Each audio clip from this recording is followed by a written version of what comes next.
Welcome to Boundless Pursuit, a weekly podcast providing motivation, entertainment, and education to anglers and outdoorsmen. I hope that the stories you'll find here will encourage you to chase your passion more fervently, to open your mind to new opportunities and perspectives. Your engagement and feedback is critical to the growth of this show, and I would love to hear your suggestions on topics or potential guests. You can reach me at boundlesspursuitfishing@gmail.com or at my website, www.boundless-pursuit.com. That's where you'll find all related articles, media, and merchandise. Please remember, the show will gain traction from your support.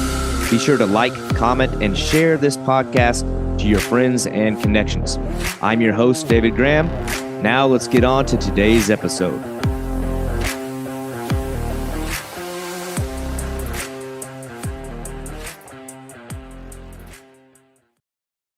With the format of this podcast, I really aim to stay diverse.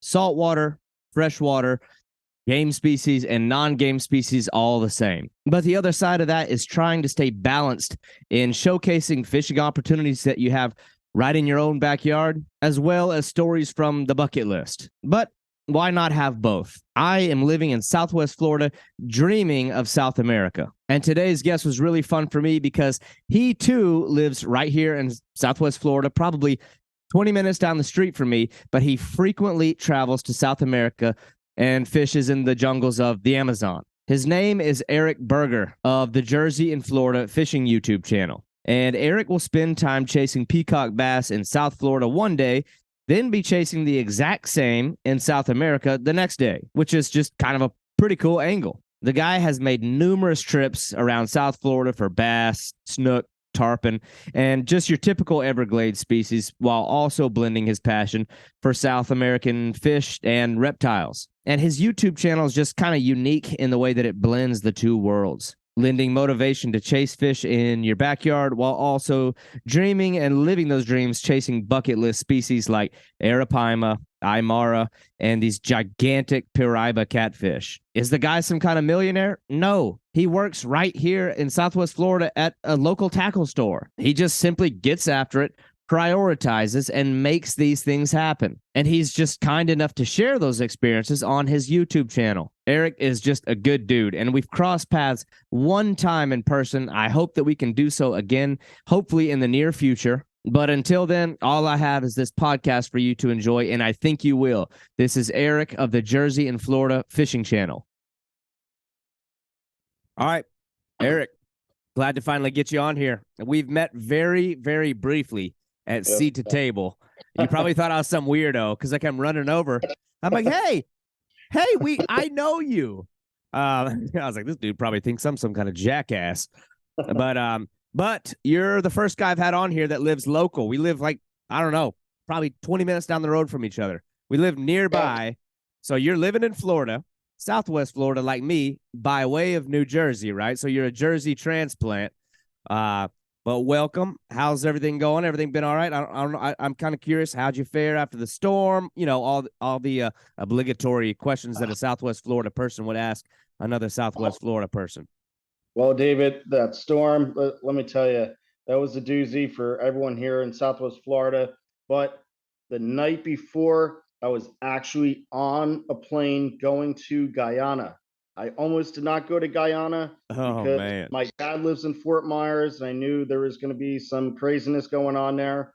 And I wanted to stay for him, but he assured me everything was going to be okay. So I went to Guyana, did my fishing trip, came back. But unfortunately, my dad's property did get hit pretty hard by Hurricane Ian, several feet of water. One of the houses, he has two houses on a property on a canal up in Fort Myers, got pretty much destroyed. The other one flooded out pretty bad. So, yeah, it was quite a doozy, Hurricane Ian. Oh, man. Well, I hate to hear that. It was that's the first time I've been through anything like that. I know you've been in Florida longer than me. I've been here 4 years, but you know, like you probably heard the same thing I did. I came from Arkansas by way of South Carolina, by way of Texas, by way of Oklahoma, by way of Arkansas. I've been all over the place. Just bouncing around, huh? And that's kind of the funny thing is like everywhere I move, there's the aren't you worried about fill in the blank thing. You know, I'm moving to Texas or I'm moving to Oklahoma. Aren't you worried about Tornadoes? Tomatoes. I'm moving to Texas. Aren't you worried about, I don't know, rattlesnakes? And more MS-13? tornadoes. Yeah. I'm moving to Arkansas. Aren't you worried about your cousins? No. But obviously, I'm moving to Florida. Aren't you worried about hurricanes? Was a thing, and so, I don't know. It's like everywhere you go, any part of the country has its thing. Or Polar something. bears, grizzly bears, alligators, landslides, Hmm. crazy pink-haired people out west. Anyway, Yeah.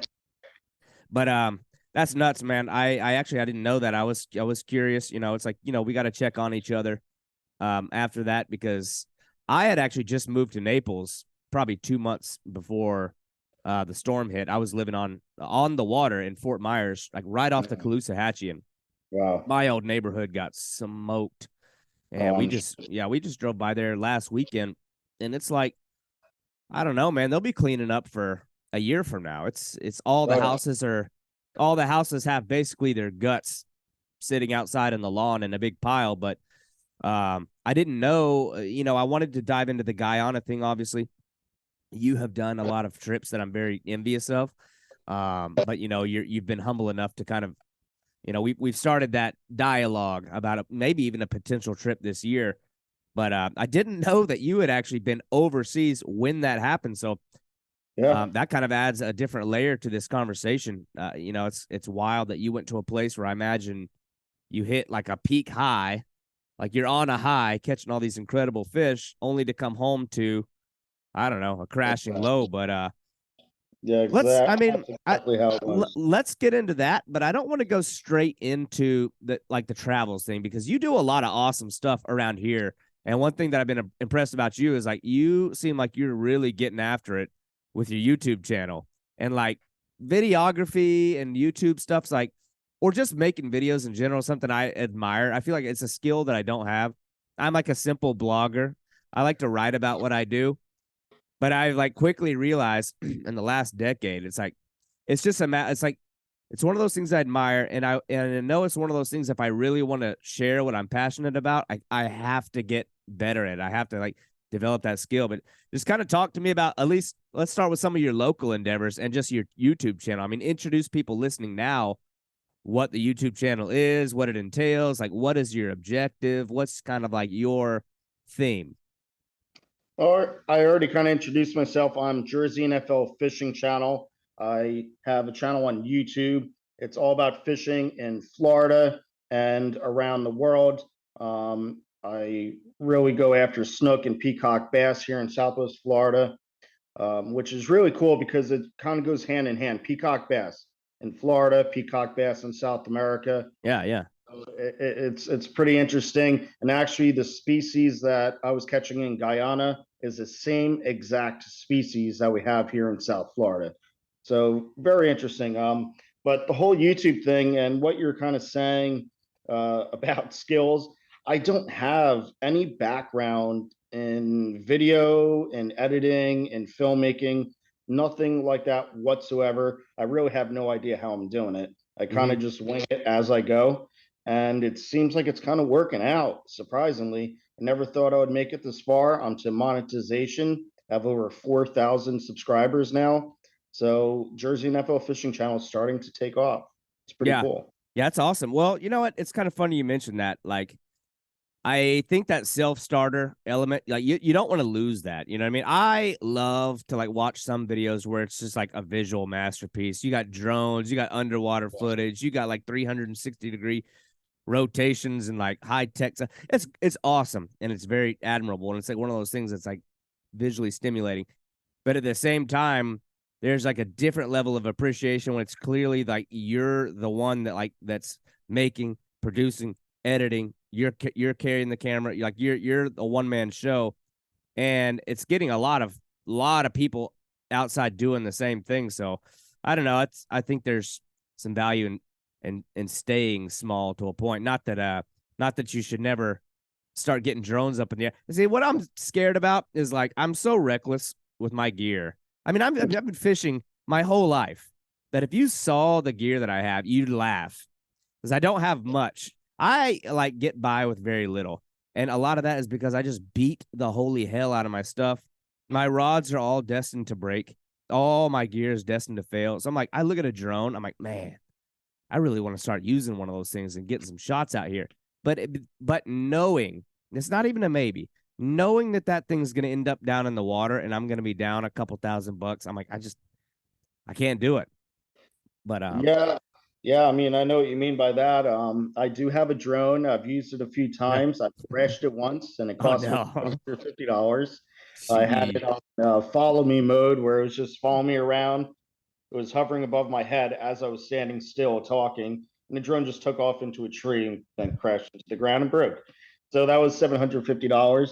And actually, just last weekend, filming a video, the video just went up this yesterday, I think it was, or 2 days ago.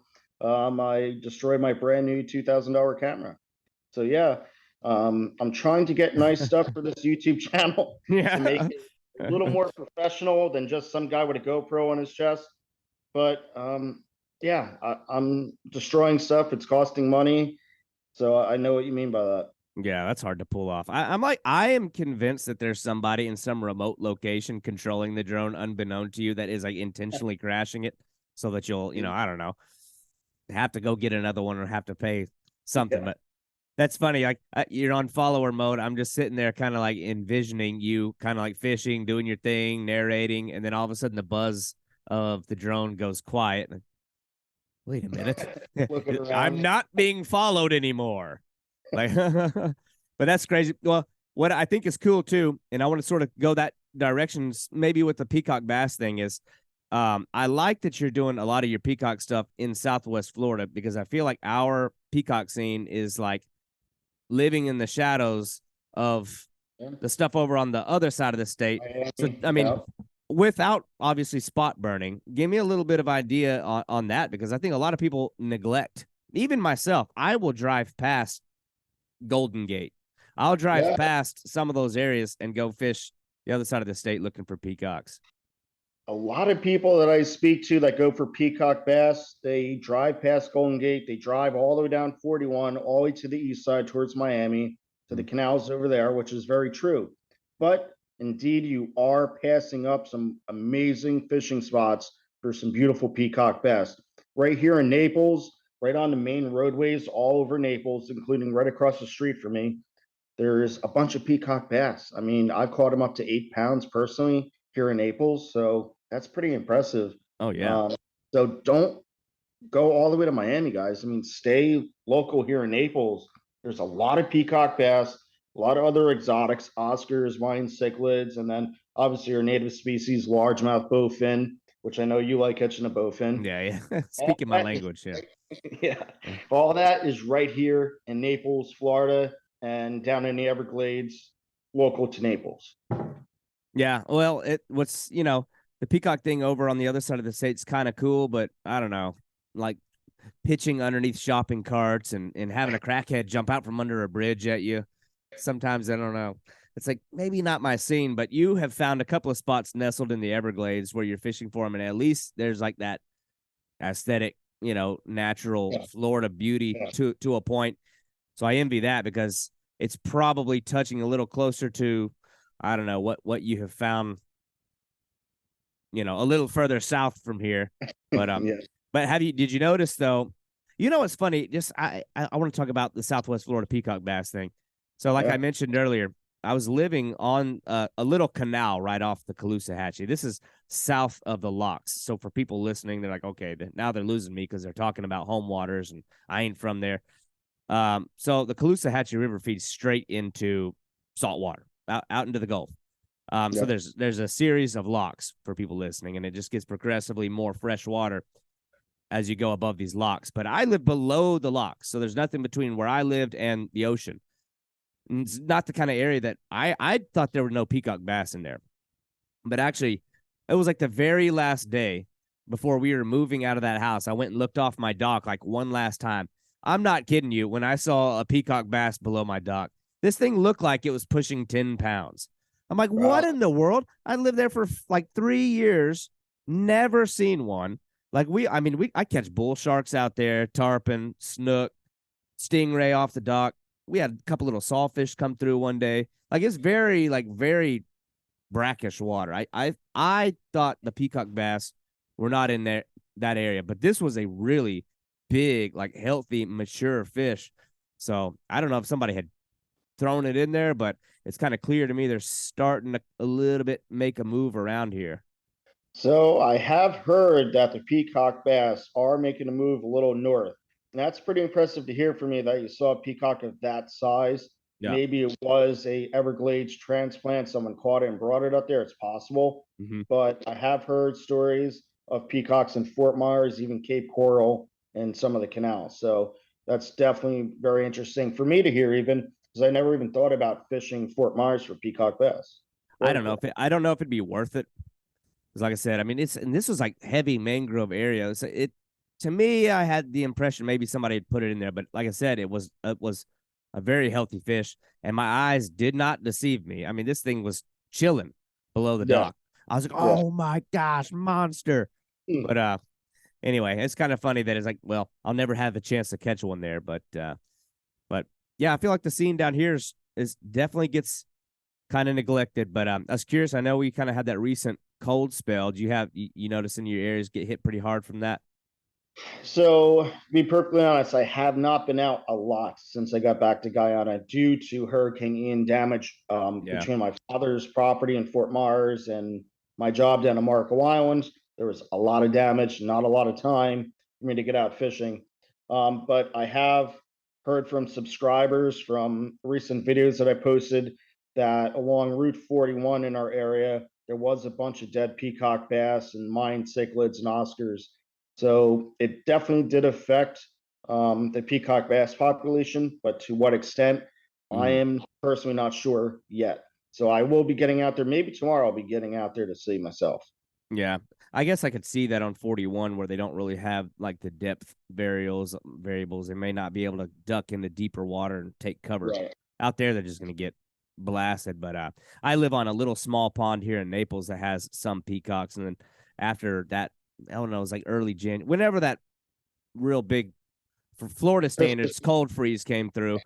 Yeah, we found a few of them, zombie looking dead ones up on the, along the margins of the pond after that. So I was like, well, cold spell got them, but I got them in the neighborhood pond. I've never even fished for them. It's kind of like a kid. It's like a kid's fishing pond, though. I'll take my daughters down there and fish a little bit, but yeah, I haven't messed with them. But well, yeah, dude, that's cool. But it's funny though that you, it's just I don't know. I think the element of the fact that you fish from here and then you go all the way to South America to their home waters and catch the exact same species is funny. Like, tell me a little bit. What observations I mean, have you found like there to be a noticeable difference in the way they behave and the way that they like, the Yes. kind of stuff that you throw at them, how they fight? Any real differences? So looks and the fight is about the same, but behavior, as in catchability behavior, is very different. You go to Guyana, you could toss just about anything out there and you're going to catch a peacock bass. Here in Southwest Florida or South Florida in general, they're a little harder to catch. I could toss a lure all day, maybe get one or two. But if I bring a bucket of shiners with me, I'm catching one every 5 minutes. Yeah. So I think it's just the fact that there's a ton of pressure. There's a ton of people here, locals fishing, people on vacation fishing for them. And I just think the pressure thing is making them a little more weary on and harder to catch. So there is a little bit of a behavioral just difference. Yeah, that's interesting. I guess that makes sense with way more people are getting after them. I was kind of curious if almost they could be possibly more difficult to catch there because I don't know. I figure they probably have more natural predators there, whereas here it's sort of like, I mean, maybe they run into the occasional alligator, but other than that, it's like, especially over there in like the Miami side, they're pretty much running the shop in those canals. It seems like. I mean, I don't know Yeah. of any other fish we have here that's more aggressive and more, I don't know, just adept at. I don't want to say taking over, but like there are peacock bass in every like, it's like the rain comes down for 10 minutes hard. You walk over to the puddle that accumulated and there's a peacock bass in it. It's like what? You're absolutely right. Every little puddle here in Florida has some sort of peacock bass or invasive cichlid species. Yeah. Oh, especially the cichlids. Now that one's crazy. Well, they make good bait if there's nothing They else. do. I mean, They do. geez. I'll tell you what, though, the Mayan cichlids are concerning me. I'm even starting to catch them in salt water, Yeah. besides the freshwater canals and ponds. So they might be a little bit of an issue for us here in Southwest Florida. And I even hear they extend all the way up towards like the Orlando area. So Yeah. it's a little bit of a concern. They definitely go up there. I know a guy that fishes some state forest, even slightly northeast of Orlando, and catches them all the time. I'm like, that's crazy. Yeah. But I am Yeah. not surprised. You want to talk about a fish that can go through it. Like maybe we're not supposed to keep them alive and transport them around, but like you can throw a handful of Mayan cichlids into a bucket with no aerator, with sink tap water, and they'll Yep. be alive for 2-3 days. I'm like, these Yeah. things are nuts. And like I'll chunk them for bowfin. I'll just cut their head off, run a hook through their nose, and stick it out there. And like an hour and a half later, you'll reel in a head that's still kicking. I'm like, these things are Yeah. wild, but kind of makes them for good bait. But yeah, that's where those aren't in Guyana, are they? No, No, no. those are like Mayan Central cichlids, America or something. Central America, you got it. Yeah, Yep. No. yeah, that's nuts. So anyway, I mean that the Amazon stuff's what's interesting to me a lot about what you've done because you've made multiple trips, right? I mean, when did you start kind of launching these expeditions? Like, how did that start? Because for me, I will say this: I feel like I speak on behalf of a lot of people because obviously that is for a lot of people in the circles that I run in anyway. That's like that's that's the trip. Like that is the place. But it's sort of like you don't really know where to begin. You don't know how to get your ducks in a row. Like there's not really good resources for like people who've gone and done it that can explain the planning and you know it's sort of hard to relate to people that go do it. Like what for your journey as an angler, at what point and what year did you decide this is what I want to go do and like how did that come about? All right, let me start where I got my love for South America, the Amazon. When I was a young child, when I was about 12 years old, Mm-hmm. my father presented me, I believe it was for my birthday, a pamphlet, a Gate One travel agency pamphlet. He said, pick a trip, any trip, and we'll go on it. So I'm looking That's through the nice. pamphlet. There's Disney cruises, any something that a kid would want to do. But then I saw Brazil, Amazon jungle, expedition to the jungle, see monkeys, blah, blah, blah. I'm like, Dad, that's where I want to go. I always loved a crocodile hunter growing up. So I always loved snakes and I always wanted to go to some sort of jungle. So that's where I decided I wanted to go. And my dad kind of chickened out. My mom went with me down to Brazil. And that's where my inspiration came from. I did not know of the fish that were living in the river besides like the piranhas. Everyone knows what a piranha is, obviously, Yeah, right? yeah. So ever since then, I've been going to the Amazon or some sort of jungle around the world every year, just about. And I really didn't start fishing in the Amazon until I was about, I would say, 19 or 20 years old. So you know, and I mean to cut you off, what were you doing? You went there when you were about 12, 13 years old and you were making Yeah. these trips. So what were you doing? Like sightseeing, like taking pictures? Like were you Yeah. with some kind of like tour agency? Like who's facilitating this? Like I mean, obviously you're not going to take like a Jersey boy or a Florida boy and just drop them in the jungle. Like, are you being guided by somebody? Is there a lodging set up? Like, I would feel so lost out there. So, like, tell me about that side of it. Like, what were you really doing if not fishing? Yeah, so absolutely, there was a tour agency and tour guides and whatnot that picked us up from the airport and brought us to these lodges out in the jungle, dragging my mom through the jungle with me. We were obviously sightseeing, seeing the meeting of the waters, say in Brazil, taking pictures of monkeys. I was always interested in reptiles and snakes.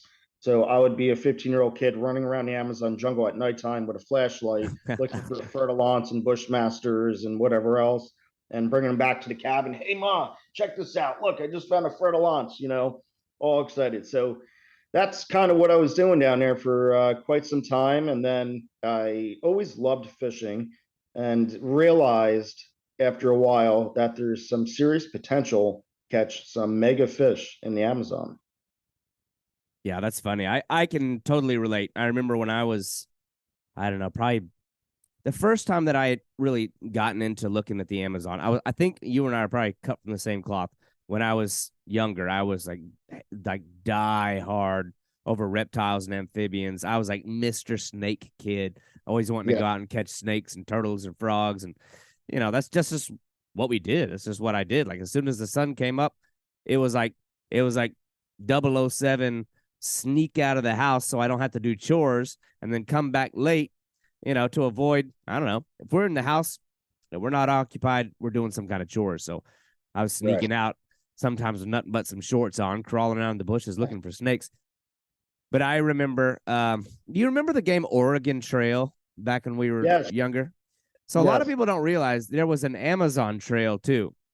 And it was I in didn't like, realize yeah, that. it was at the same time. It was like the lesser known version of the game, Amazon Trail. And I remember they had it as like, I don't know, it must have been like an educational game when I was in like, I want to say the 5th grade. So I played Amazon Trail, and it was like it's the same thing. You're just dying left and right. Like you get bit by a mosquito, you've died of malaria. Area, yeah. But I remember, it's this terrible graphics video game. But I remember you could harpoon Arapaima. I'm like, what is that? What is it? It might have had a different name. That might have been one of the other local names. Yeah, I think it might have been that. But that was actually, and it's like this memory that's stuck in my mind. That was the first time I'd ever heard of this fish. But like from then on, I like dreamed of going to the Amazon, mostly just for like the reptiles and stuff like that. I Right. mean, corny as could be. I'd like put snakes and stuff in my room, like toys, like set up and decorated my room like a jungle. But I mean, that's always stuck with me. And so now being older and like, my passion is more towards fishing than towards other things. Not that I won't stop and observe, like that side of me will always come out. But Absolutely. but it's like it's this weird thing where you don't see as many American anglers going and doing it. And if you do, they're like doctors, they're lawyers, they're like these, I don't know, people that aren't Even as so, relatable. even But so, there's not a lot of American anglers going down there, doctor, lawyers yeah. at all. Yeah. So when I saw you, I was like, oh, this is awesome. Like, and you clearly done it a few times, but eventually you started kind of looking more towards the fish. And I mean, what were your early targets? Like when you start setting off these expeditions and these trips, are you going alone? I mean, at some point I imagine your mom's not taking you, but I mean, at some point you're just like, are you going completely? I would feel like nervous to go all by myself. Like, did you have a kind of a partners in this whole thing or what? Most of the time, I brought at least one guy with me, my really good friend, John Kisman. Um, he was kind of the only one out there that understood what I do, and he had the same kind of passion for fishing. And then he just brought it to that extreme, like going to the Amazon or Costa Rica fishing with me. Mm-hmm. But I have done it by myself several times in the Amazon and in Central America. And even when I get there, I sit there and think to myself, what am I doing here by myself in the Yeah. middle of the jungle? Yeah. That's kind of a funny place to be alone in your thoughts Yeah. at middle of a jungle, wondering what in the hell have I got myself into? I But think that every single time I go. yeah. So like the early trips, I mean, did you already kind of know the potential and the kind of fish that lived there, or was it like, oh man, I want to catch a piranha, and then it like graduated up, and then it graduated up? I mean, what were like the earlier Yes, trips like? Were yes. you just The kind of earlier fishing blind, trip, or well, okay, the earlier trips was blind. Yes. I was going down there and on a canoe with a native guide, and we're catching black piranhas, red belly piranhas, and mm-hmm. bringing them back to eat. And then it progressed to using one of the piranhas for bait and catching a larger catfish. And it just kept on progressing from there. And then the recent years, within the last decade, my goal has always been the Piriba or the Lau Lau catfish, the giant catfish of the Amazon jungle. Yeah, And that's yeah, always my target when I go. It's the Piriba, bigger and bigger one every single right. time. Yeah, that's Yeah. that's awesome. I'm familiar with those. Actually, the before we started recording, I had mentioned the Dutch guys that I had on here, and one of them literally just came back from doing an expedition catching those. And they caught one that was like 7 feet long, Yeah. And he is very adamant that those are the hardest fighting freshwater fish there are, even more so than white sturgeon, more than a lot of saltwater fish. So that's pretty interesting to me. But it's kind of funny. I mean, there's obviously like those high pedestal like fish, those like Mount Rushmore species that live in the Amazon. But some of like the lesser known, smaller, like more like ferocious type species are actually the ones that kind of interest me the most. And one of the big ones for me, I remember I was first watching an episode. It was Larry Dahlberg was down there, and he was like one of the first guys that was sort of putting that on TV. He was like going down there and showing people that it existed, and he was catching those wolffish or Aymara or Anjumara. It seems like they got a lot of different names. I don't know if there's a lot of different like variations of the fish, but man, you got some photos of some big ones, and those are ones that I'm really interested in. And for people who are listening, they're like, "What in the hell are these guys talking about?" Just describe the look of these things, like the attitude that they have, just the physical characteristics of these things. So the local people in Guyana call them river demons, okay? Because they literally are a demon. Yeah. It is actually one of the only fish in the world that I'm pretty scared of. I've had one actually come out of the water and bite me for no reason when I was staying Oh in the my gosh. yeah, I had the scar on You my got a leg. scar, right? Yeah. Oh yeah. But what do they look like? A lot of teeth, bright reddish colored eyes, uh, black as night, and just a powerhouse. I mean, just one big solid muscle block that's looking to eat whatever swims in front of them or walks in front of them. I guess as a human, I had one come up and just attack me for no reason. So that is the fish that I am terrified down there. And if you guys go check out my recent trip down there on YouTube, you'll see how scared I was holding this big old Aymara. Mm-hmm. So yeah, they really are ferocious, and they truly are the river monsters of the Amazon. Yeah, that one has got such a like physically imposing look. Like the head structure, it's like it is as close to like almost canine of any Yeah, fish that I've seen. Like that's this, a good way of describing it. yeah, that it's like, and then their teeth are really interesting because it looks like they're like almost sheathed behind like flesh. So it's like their teeth and their gums and their like lips sort of like fused together, and it just had this Yeah. like you said, like demon fish. The locals named it right because a very demonic looking face on them, but it's almost like I guess being like the bowfin enthusiast, they don't have the long fin, but there's something very much like if you took a bowfin and injected like a massive quantity of steroids into them, and like they became some sort of like I don't know Frankenstein version of a bowfin. That's sort of what I would describe them at. Is it a prehistoric species? Because they have that like real prehistoric look to them. They just look old. They absolutely are. They have been around for millions of years. They've been around since the time of the dinosaurs, these Aymara, the wolffish. And actually, how you kind of described it, a kind of like a, a bowfin kind of type fish, it's kind of like a Resident Evil version of a bowfin, Yeah. kind of like injected with the T virus and it mutates into this Yeah. like zombie bowfin. Yeah. Well, I'll try to like superimpose this video with some of your images, and so Yes, people can see please. what these things look like. Because it's like, I mean, you look at a piranha, and it's people think piranhas, oh, it's got big sharp teeth. I'm like, I'd be way more concerned about that. Granted, it's probably, I don't know. I mean, I'm sure they get territorial and crazy, and obviously you had an encounter with them, but it's man, it's one of those fish that I imagine like you look in the eyes of, it's like, oh God. But Yeah. like their behaviors, like are they active predators? Are they just eating meat off the bottom? A little bit of both? Are you catching them on the bottom, on top? Is it like a visual type of fishing? I mean, what are you really throwing at these things? So it's a little of both, kind of how you're describing a active predator and a scavenger. Mm, Now, these fish are commonly found in blackwater lagoons, very slow moving to almost stagnant, and wood piles, kind of just sitting there waiting for a victim to swim by.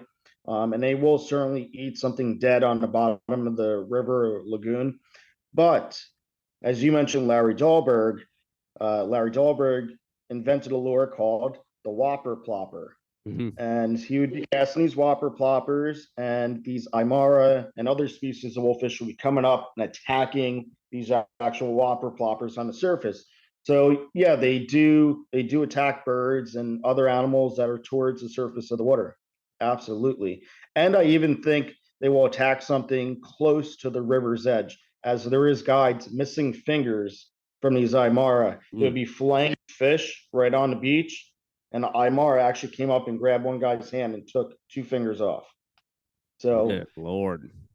yeah, Well, they'll that's one thing that I've noticed, like when I watch the videos of them, like the sheer intensity and like the ferocity that those things annihilate a topwater is like, there's not a lot of fish that parallel that, and it seems like the pure chaos that they bring when you hook them. I'm like, these things are so awesome.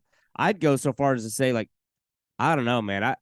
If or when I make that trip happen, I feel like I will be as eager to catch one of those as one of the more like premier recognized arapaima level fish, dare I say, species. But like that one would be, I'd probably even bypass the peacocks to like specifically look for those things, because that's one that it's like, those are probably one of the coolest fish I think globally that I'd want to go after. So absolutely. That's the type of fish that if you do go to Guyana or anywhere in the Amazon to fish for, you have to dedicate days to that fish. Okay, because you'll get a lot of hookups, but not a lot of landings. They'll break you off in those wood piles. It's almost instantly. And it just takes a lot of time to find the right locations to find the true gigantic ones. yeah, So you can't have a day where you're going for peacock bass and wolfish. You're going for wolfish that day. So you got yeah, to dedicate time. yeah. That's an interesting one. I kind of noticed like in some of those river systems, at least around Guyana, it's like I don't see as many of them caught, but the ones that are caught are really big. And then I've seen other lodges in different areas where they kind of specialize in wolffish, and you might get more of them, but maybe not as big. But yeah, that's an Yeah. interesting one. But so I have always been interested. This is like not even fishing related. I mean, it's part of the experience. So you're out there, and I mean, you're really remote. What are you eating? So I'm like, I'm worried I'd get hungry, and then like you have no option. You're eating whatever's available. Like what kind of cuisine are you having on these trips? Well, things have certainly advanced since the first few times I've gone, but let's bring it back to the day. Okay, Yeah. you're eating, you're eating things that you catch. You're eating piranhas. You're eating the leopard catfish. The natives will go out and hunt laba, which is also known as a goody, essentially a giant water rat. Um, Okay. Oh, delicious. yeah, My yeah, stomach is growling. yeah. I know, right? Which is a type of bird, kind of like a dumb bird that just sits there and is easy to capture. And it tastes just like turkey. So Yeah. yeah, you're eating a lot of bush meat and a lot of stuff from the environment. Now, nowadays, there's actually a lodge where I go, which is first time I saw it was actually this past October. It was very impressive. And there's refrigeration, and they have actual chicken and rice and beef Mm. and kind of normal food that you would eat here in America. So definitely advanced, but you can experience some of the bushmeat if you ask them. Yeah, you know what? I'd actually be a little let down if it was too cozy, you know. I was always interested in that side of the experience, like if you even get to take like an active participation in it, even or you know, because I would hate the idea, and sometimes I get the impression of some of the like the videos that I've watched of other people going out there where it's like I would feel guilty as a client if it was like the impression I was giving the locals is like, you know, they're chauffeuring me around. Like Right, you're here to make me comfortable. Like you're here right, to serve me. And so it's like I would want to take a little bit more of like an active participation in the whole process. And, you know, you see the videos where you know, one of the ones that got to me, I watched a video a while back, and you know, a lot of times with the arapaima, especially where you're getting into these lagoons during the dry season, you got to kind of forge a path through absolute hell, and you're dragging boats. And I know you've been there, and I want you to describe that to me because that looks so cool. But I literally have watched ones where it looked like the person being guided was in the boat while these guys are dragging them. I'm like, get your ass yeah, out of that boat, grab a machete and start working. Or do they yeah. say, no, no, you can't work? Oh, it's a liability. Like, what is the nature of this whole thing? Uh, where I go, I don't think there's such thing as liability. So you're you're out of the boat, you're dragging the boat Yeah. through mud, and you're dragging the boat through the jungle, Hmm. up rapids, to get to these locations where the arapaimas are. Some of the locations are a lot easier than others. They're kind of still connected to the main river, and Yeah. there's still enough room to paddle your way through. But as the dry season progresses, those little channels dry out, and you have to drag the boat through the jungle, sometimes a mile or more, to get to these arapaima.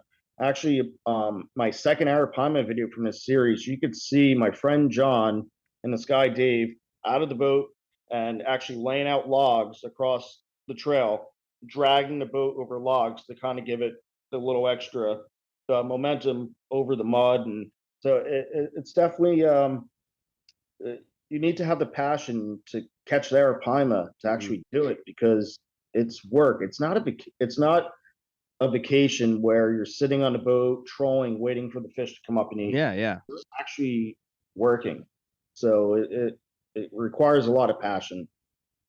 Well, I'm always so impressed by those native guides. Like those seem like the unsung heroes of a lot of these operations, but they're human beings. And like sometimes, like I said, I can't get over it. I'm like, when I watch some of these videos where I mean, I've seen ones where it's like the angler yelled at the guide. I'm like, dude, there's no way they're going to be as eager to put you on the fish and set you up for success if you're, I don't know, not helping, Right. acting like an entitled little brat. So, it's, I think maybe it's a character thing, but that's interesting. I am also interested too in the kind of gear you're bringing, because obviously, this is like I feel like this is I'm hoping that this is my year, whether it's there or somewhere else.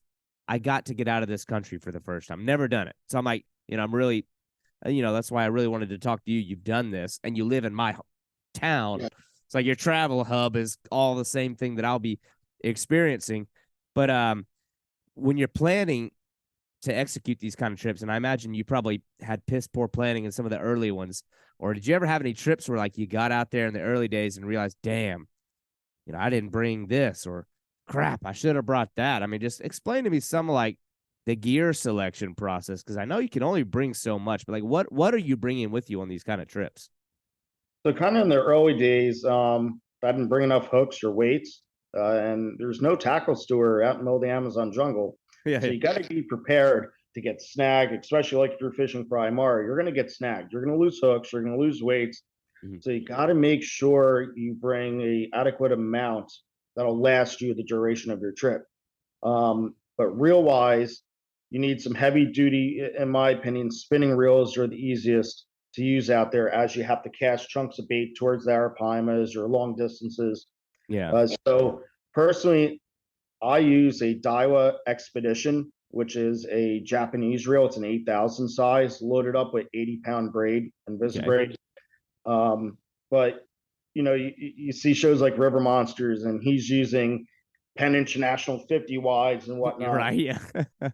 I mean, sure, you could bring it, but it's not practical to put it in a suitcase. It weighs a lot. Mhm.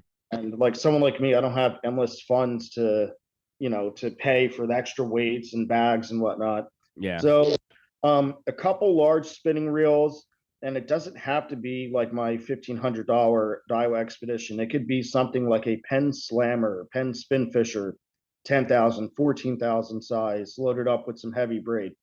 So you could definitely make a trip down there, um, being budget friendly, but the most important thing is to make sure you have enough hooks, you have enough leader, and you have enough weights.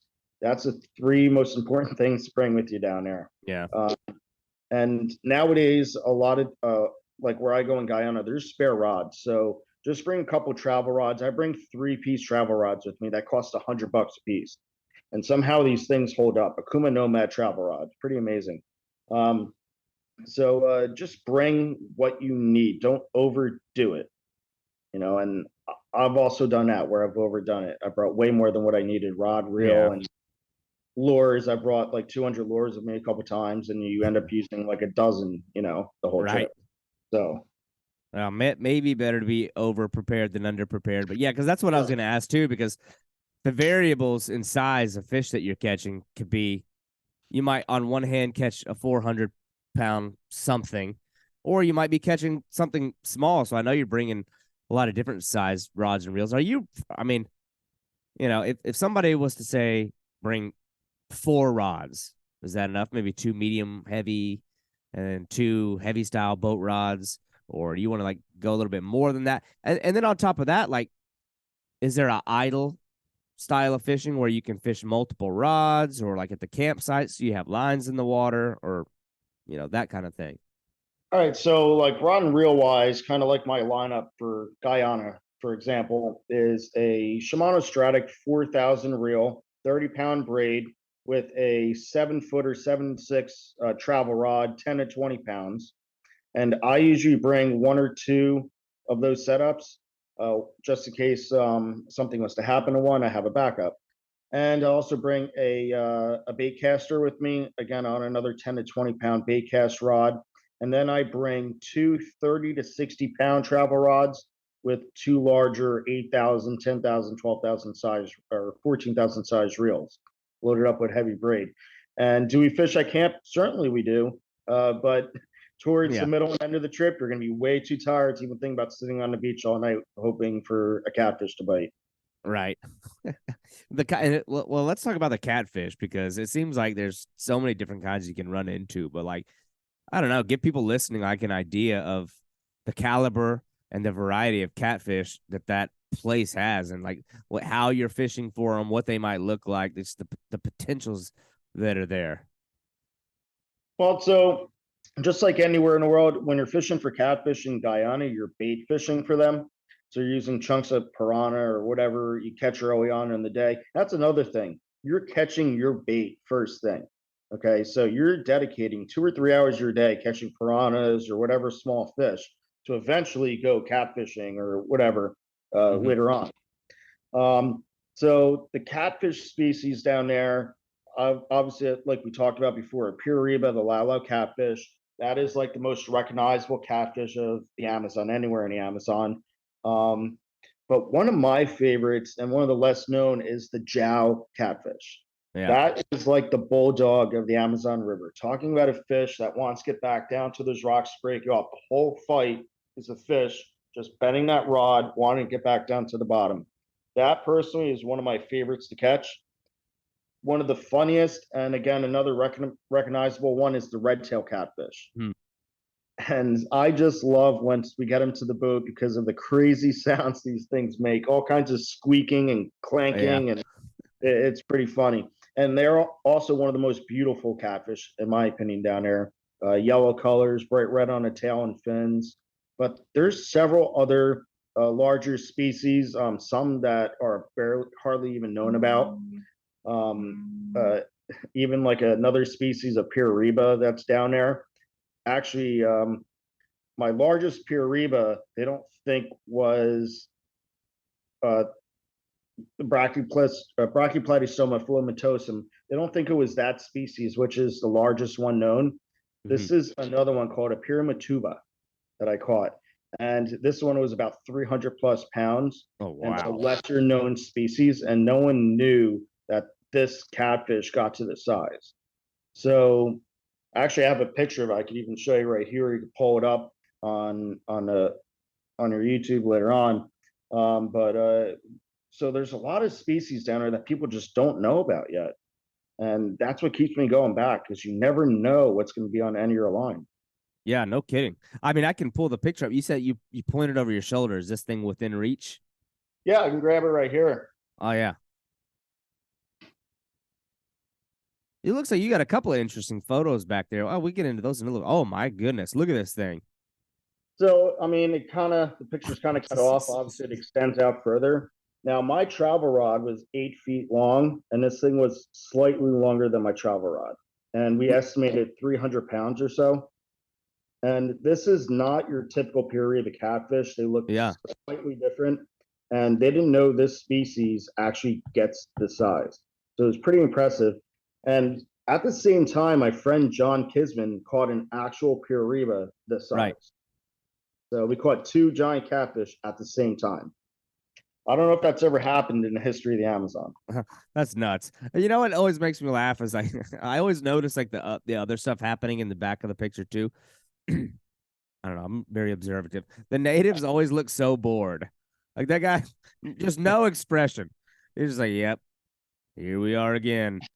And then like the little John boat you're in, like I just get a kick out of that. I mean, to me, the little things like that, like the little boats, it seems like it makes the experience way more satisfying than if you were in some sort of elite, high powered vessel.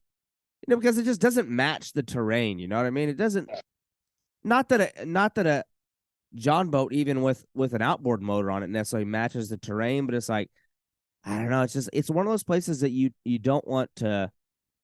What's the word? Like spoil with modern day Right. thing.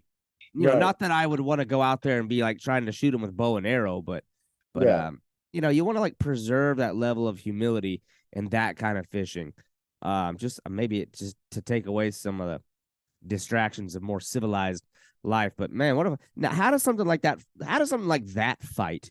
Because Hmm. I see how long it is, but I know like looking down at it, like what is like the shoulder width on that thing looks massive. I mean, the tail alone looked like it was 3 feet wide. Yeah, yeah, and it was probably close to that. The head was probably close to about 3 feet wide. There's Yeah. actually another picture on my Facebook that you could check out of me sitting right next to the head of this giant Purina catfish, and you could see the broadness of its shoulders and its head. Did I actually measure the head across? I did not. Mm. So that's a rough estimate, close to 3 feet across. Yeah, it just pretty gigantic. I think when they get that big, there's like nothing really to prove. Like pulling out tape measures, it's just like okay, we've reached a different like caliber of animal here. It's just in that category of huge, and it doesn't Yeah, matter whether it's 7 feet or 7'2". But yeah, it's interesting. And then this is Guyana, right? this is Guyana. Yeah. Yes. So I think like the guys I mentioned earlier, the Dutch guys, the guy that I talked to, he was in Suriname Or actually. not. So I think I want to make sure I'm correcting myself because I might have said he was in Guyana, but yeah, he was in Suriname, which might be maybe a little more known for that species. But Guyana just seems so interesting to me. And now the river you're we keep saying Guyana, Guyana, Guyana. The main river system that's running through there. I want to make sure I pronounce it right. Is it Essequibo? Essequibo? Essequibo, you said it right the first Essequibo. time. Okay. Absolutely. Yep. It just seems like on a global scale, like that is the ultimate layer of giant fish. How many different species live in there that can or potentially can reach 100 pounds? Let's say. I would say there's probably close to a couple dozen species, 20, 24 species that can potentially reach 100 pounds plus. Oh, that's insane. I would have never even guessed that much. I don't know all the catfish that live there, but I know a lot of them can. And there's the obvious ones like Arapaima. I don't know if there's different. Are some of those strange stingray that live in there? Are there some of those weird stingray living in that river too? Yes, there's oscillated stingrays. And again, that's something that you could see in my series, the last couple of Mm-hmm. videos. We had a run of stingrays come through the last couple of days. And there were smaller size ones, but they can get well over 100 pounds, which I have caught in the past. Oh wow. So And like that's like kind of pulling the plug out of the river, the drain plug, you know? yeah. The I always go back to the Arapaima one because for I think everybody has like their dream fish, like the fish that's like kind of at the top. And I think for a lot of freshwater guys, especially, that's probably the one. For me, I would say that's probably the one. But when you're going after those things, like is that like a sit and wait game or is it an active style of fishing? Is it a lot of canvassing the top of the water to see where they're at? I mean, what's the nature of the pursuit of that fish? Are they spooky and weary of the boats or do they not care? Like what describe like I don't know the character of the animal. Yeah, so Arapaima fishing is definitely very difficult. They do spook extremely easy. So they're not used to obviously aluminum boats and people being inside their ponds and lagoons with them. So the slightest sound will scare these Arapaima away, and you have no idea. They'll scatter into the flooded forest, and you have no idea where they are. So it's kind of a sit and wait. You have to be extremely quiet, and you're waiting for their signature roll, the Arapaima roll coming Mhm. up, for them gulping air. They're actually an air breathing fish, which is kind of cool. So they'll come up and you'll hear them gulp air and then roll.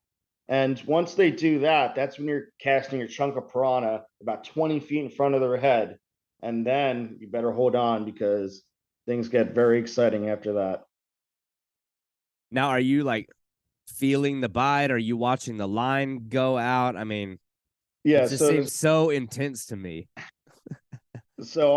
I've had several different experiences with Arapaima, but a lot of the times it's kind of like you're casting ahead and you're waiting about 2 minutes and you're waiting for the line to kind of jump and you reel down and set the hook on them. Okay, because I was curious, like, are you running circle hooks? Is it like a normal J hook, or you can use whatever you want to? Or I didn't know if they were like, I know that more and more and more they're kind of putting more like protections. They're realizing the value of this resource, but are they like restricting tackle to a point that it's got to be barbless? It's got to be this. It's got to be that. There is no restriction, at least in Guyana, just yet. You do want to try to use circle hooks with Arapaima, just so they do not swallow the baits. Back in the day, I did use J hooks. I'm originally from New Jersey, so I always kind of wrecked fished up in New Jersey, and you're Yeah, swinging on a bite. So yeah. circle hooks was a foreign thing to me, but I realized the importance of using a circle hook, especially on a fish like an Arapaima. Right, and then I guess the signature thing with them is their propensity, despite their size, to jump. Like when they're Yeah. describe the fight of these things, because that's obviously. I mean, a lot of people are listening. They're like, all right, this is great, but like, how do they fight? Like, what's the? Some people they just want to know what the fight's like. I mean, how does an animal that looks like that fighting So on the end of your line? a lot of people here in Florida that fish can kind of relate because it's similar to a tarpon fight. There's a lot of jumping, a lot of head thrashing. And speaking of the head thrashing, those head thrashes will bring you to your knees. I mean, you could even see it in my series. My friend Chris, he hooked a giant one that was 300 pounds plus, and the head shake, the first initial head shake, almost brought him to his knees. But I've had Arapaima where they nonstop jump and head shaking around. Then I have Arapaima that kind of don't even realize what's happening until you bring them to the shoreline. And that's kind of what happened to me this Mm. past time. If you see my video, the Arapaima didn't fight much during actual battle, but as soon as I hopped in the water, out of near the shore, that's when he was jumping in the trees, and I'm trying to like bear hug this 150-pound fish as it's jumping out of my arms, you know. So that's another thing. You have to be very careful with the Arapaima. I have been bashed in my head by one, but I tell you what, I saw stars. It's like taking a metal baseball bat and just slinging it into your temple. People do get hurt by these fish, so that's one thing you have to be wary of. Actually, Jeremy Wade River Monsters, he was um, he was seine netting Arapaima in a stocked lake, I believe, in Brazil, and one speared him right in his chest, and he still has heart issues to this day. So definitely a fish you got to be careful with, especially once you get them to the shoreline. It's kind of like hand to hand combat.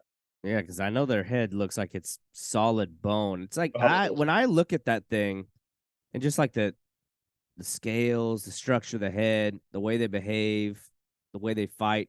It's almost like a mix. It's like you took like like you said, like a tarpon and like crossed it with an alligator gar and like a 300-pound snakehead and like yeah, bundled them all into one.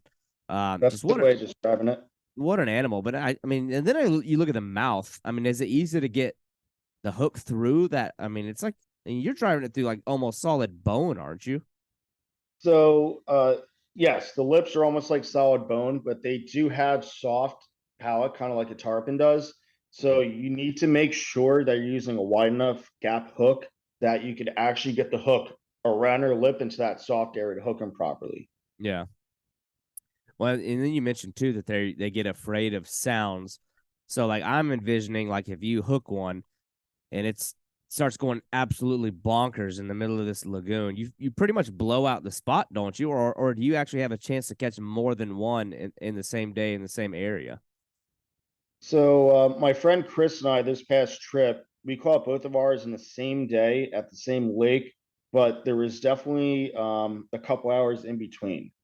So I caught mine first, and then we kind of almost gave up because we really didn't see many arapaima rolling around after that. And about like an hour and a half, 2 hours later, they started coming back to the surface, and that's when my friend Chris was able to catch his. So yeah, it does kind of blow up the spot after you catch one.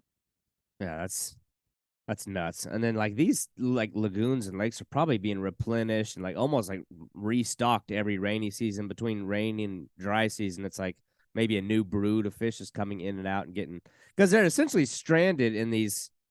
You can Yeah, call it a lagoon, you can call it an oxbow lake, whatever you want. But I mean, they're stuck in there, right?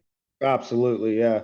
I mean, like I said, there is some that it doesn't totally dry out, and it's possible for the fish to move in and out. But for the most part, they do get cut off from the main riverway. Yeah. Yeah, that's outrageous. I don't even Yeah. know how you, in some of your photos, like the photos that you have holding them, it's like, is that it looks like something you can't even hold with one person. It seems like a lot of times I notice there's like a minimum of two people holding on to this thing, but that's just wild. Um, What's the biggest one you've managed to catch, like lengthwise? I don't know. You can always guess weight, but it's like I'm always more interested in how like long these things are. so I didn't actually measure my biggest arapaima, but again, I did put my rod right alongside of it. My rod was 8 foot long and was about the same length. Yeah. So it's So yeah, over 7 feet for yeah, sure. yeah, over 7 feet for sure. That's unreal. That is that is Yeah. nuts. Well, I could talk all day about the fishing thing, but what I appreciate about what you do is like you don't just make it like, oh, you don't seem like you go to the Amazon and have that one track mind like I'm here to catch fish.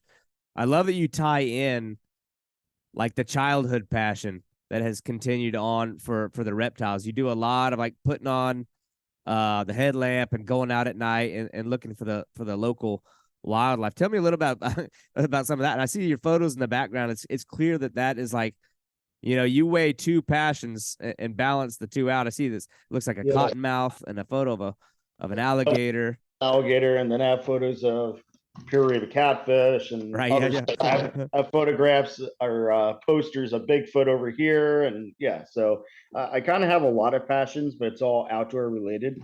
Yeah. We Um, we must be in the man cave right now. yeah, my living room.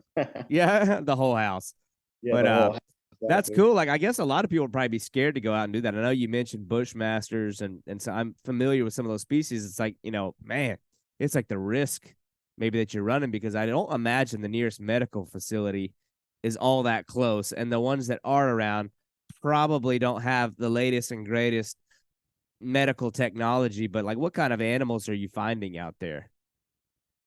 So for example, we went out one of the nights with headlamps, spotlighting for different reptiles like caimans and snakes and whatnot. And I found my target species this past trip, which is an Amazon tree boa. I always wanted one as a kid. I always thought they were really cool. And this past trip, I got my chance to actually put my hands on one. But how it happened was kind of funny. I was with my friends, and my one friend John is not that fond of reptiles. So so I spot an Amazon tree boa above us up in a tree. And he's looking at me, I'm looking at him, and I'm saying, I'm getting that thing down. Yeah. He starts screaming, Eric, don't shake the tree. Do not shake that tree. And I'm sitting there and I'm rattling the tree. And I have this Amazon tree ball fall into my right hand, bites the heck out of my hand. Oh, yeah, And I'm yeah. there for the YouTube video. Yeah. So it's always an adventure when you're with me because I'm definitely the one that's looking for these snakes and other wildlife. But we saw tapir, we saw macaws, Mm, toucans, all kinds of different bird life, other reptiles, and deers and stuff like that. So yeah. there's a lot of stuff you can encounter while you're fishing down there. So it's kind of like it's you have different experiences from the cultural being with the native people, Yeah, yeah. catching fish to seeing wildlife. So it's a pretty cool experience when you're down That there. and I like that you mentioned that, like the cultural side of things. I think it's so important. Like I would hope that you're kind of having opportunities to show gratitude. I don't know, and even to be like a representative of where we're from and leaving a positive impression on the people there Right. that, you respect them, you appreciate their way of life, you respect like their area. Because they probably see a lot of different people come through, but I mean, are you getting to interact with these folks? Are you talking with them? Are you getting like a chance to kind of, I don't know, get even a quick window into like their way of life? Because that fascinates me. Those communities that are living along the rivers and still, sustenance fishing, sustenance hunting, and like and earning their keep out there. Like that's pretty cool. Yeah. Yeah. So you certainly get to speak with them and hang out with them. And like this past trip, I even like hung out with like the cooks.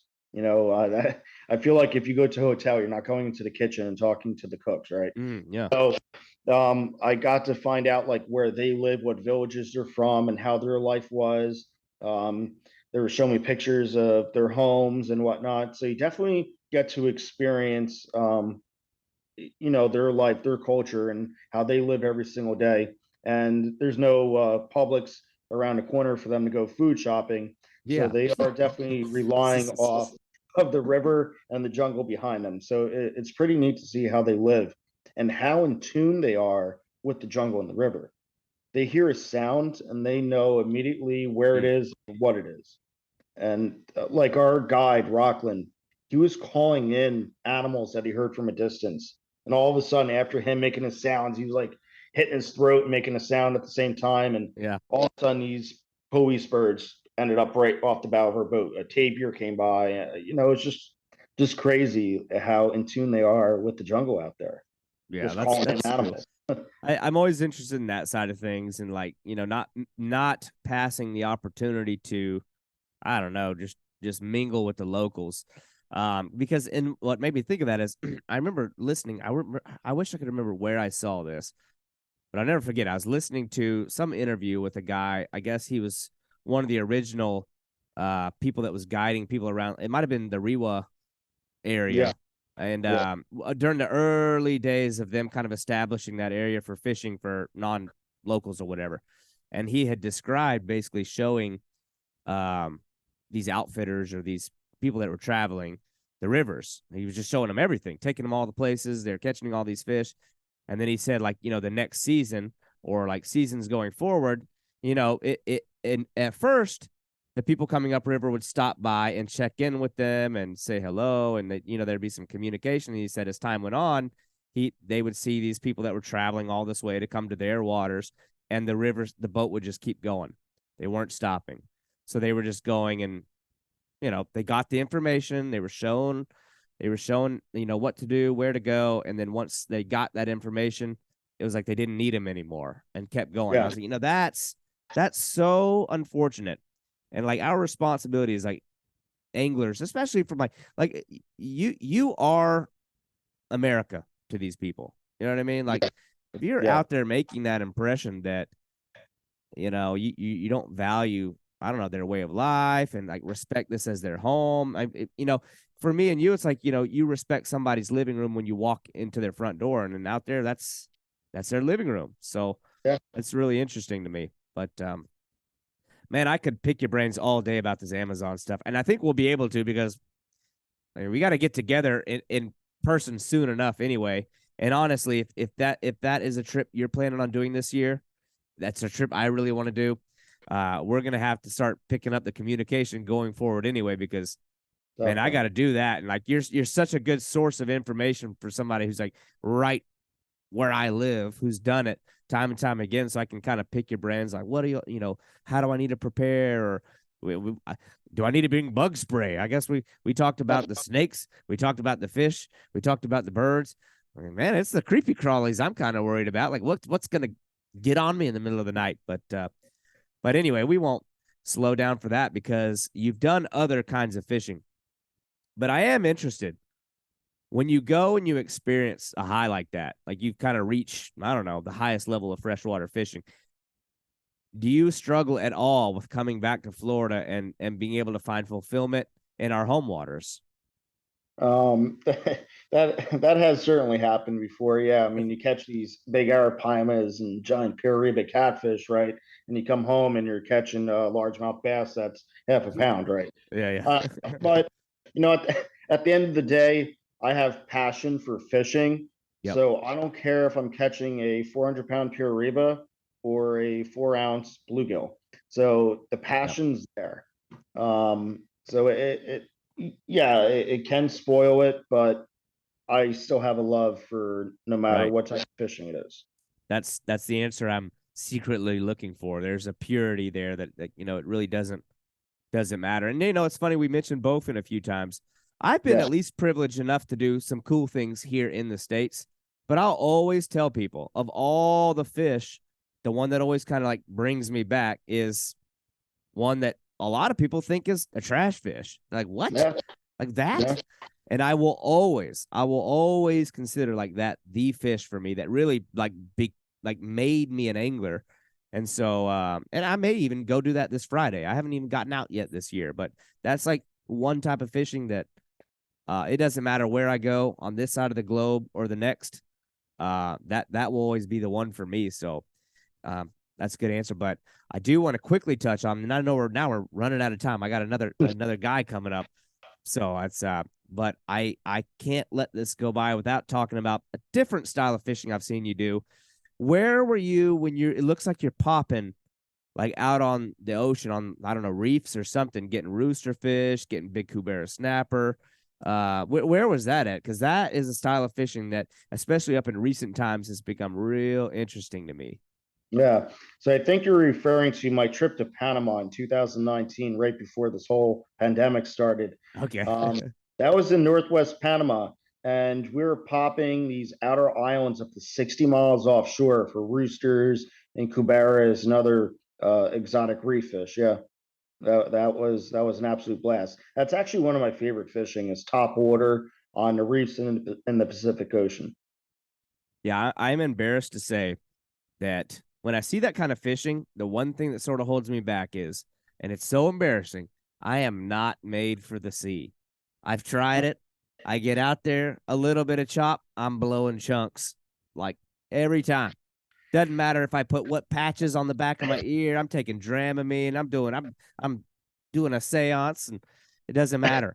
Every time I get on rough water, I'm a goner. So I'm like, man, I want to go out and do that, but how embarrassing, to be out there and you're the guy that's chumming overboard. You just got to keep on going, man. Right. That's it. Yeah. That's what it takes. Just keep going, and eventually your body will kind of get used to that momentum of going side to side, up and down. Yeah, maybe I just need to do it more, but yeah, that's cool looking stuff. Those Cubera are really interesting though. The big Yeah. old monster toothy fish, but Oh yeah. yeah, that's cool. Well, man, I know we're winding down a little bit. I got to keep getting prepared on this stuff, but your stuff that you have on your YouTube channel, all your social pages is really motivating, especially for this contingency of people who are out there that are kind of like, I don't know, they're struggling with the idea like, well, is this the year for me to go do it? Or man, I gotta wait one more year, or well, when I get to this age and I don't have this baggage holding me back, maybe then I'll do it. I think a lot of people just struggle to just go for it. And I think they can find a lot of motivation in your content. But the people that are listening, again, just give a reminder where they can find you, your YouTube handle, Instagram, any of that stuff. All right. So all my social media is pretty easy to remember because it's all the same thing. It's JerZeyinfl Fishing Channel on YouTube and Instagram. It's Jersey spelled JerZeyinfl Fishing Channel. So kind of to stand out a little bit more. And it was also a nickname in college, Jersey. But yeah, JerZeyinfl Fishing Channel on YouTube. I try to consistently post by 8 p.m. every Saturday night. I try to keep it fresh, and I hope to see you guys on there. Any advice for somebody that's kind of juggling and weighing their options and unsure if they want to finally make this trip happen? Just do it. I mean, what are you waiting for? I mean, wait till you retire when you're 70 something years old. I don't think you'd be running around the Amazon jungle then. Do it Right. now. Yeah. You're alive now. So you might as well fulfill some, some passions. Yep. Maybe have a little self-discipline, unlike me, and save your money. You know, yeah, I think that's the biggest thing for me, and my wife will be the one to thank for making me buckle down and save up. I was like, man, the money just starts burning a hole in my pocket. I want to go buy some fancy gear or blow it on this, but I think people have a little bit of discipline and don't splurge. Maybe by the end of the year, they'll be surprised how much they have set aside to make these kind of trips. And for a lot of people, just doing it one time is all it takes, I think. So yeah. Really, it's like you don't necessarily have to be one of the guys that's out there every other month. But I can tell you what, though, if you do it once, it's going to become an addiction, and you're going to want to do it again. So it's something that'll stick with you for life, and you'll want to keep on going and back again. Well, on that note, any other trips that you have, like, that are still in that bucket list phase that maybe are in the works that you haven't done yet that you do want to do? Yes, there is a bucket list trip I want to do. Is it in the works? No, because financially it's very hard to pull off. It's a trip to Komodo Island, Indonesia, for two bucket list things. Obviously, the Komodo dragons. Really want to see them. Now, are you going to try to catch one? Is the question that's important to ask. Yeah, I mean, you never know with me, but probably not. Probably not. Yeah. I don't want to die, so Yeah. I'll probably take a nice video for my YouTube channel and get all excited, kind of like the crocodile hunter. But Right. the other thing I want to catch is the giant trevally, or the GT. That to me is the ultimate predatory fish of all the oceans, and that is my ultimate bucket list item. And I will fulfill it. I'm not sure when, but it's going to happen, and it'll be on YouTube. I promise you. So Komodo dragons and giant trevally all in one trip. I can't All in one imagine. trip. Yeah, you know what? You seem like the guy for that one. That does sound interesting, but that's awesome, man. Erich, I really appreciate you coming on here. We got to link up sometime soon. There's no excuse at this point, whether it's for, I don't know what, something simple. I don't care. But both in fishing. Both, and we can do that. We can definitely do that. That's an easy one. That's a low hanging fruit. Yeah, we'll be messaging off camera about that. But man, I appreciate you coming on here. You've again planted some of those seeds about going and doing these trips. So we got to keep talking about that too, off the record. But Erich, appreciate your time. I appreciate it, David. You have a good one. All right, man.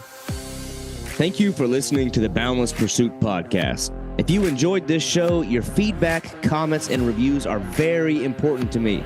Also, this podcast is just one element to a much bigger content outlet. I urge you to head over to www.havrodswilltravel.com, where you'll find audio, visual, and written editorial content. That is 3 dimensions of awesome fishing content brought to you by a very dynamic team of anglers. I hope that you'll tune in next week as we continue to build this program and have interesting and skilled anglers each Thursday. Thank you for listening.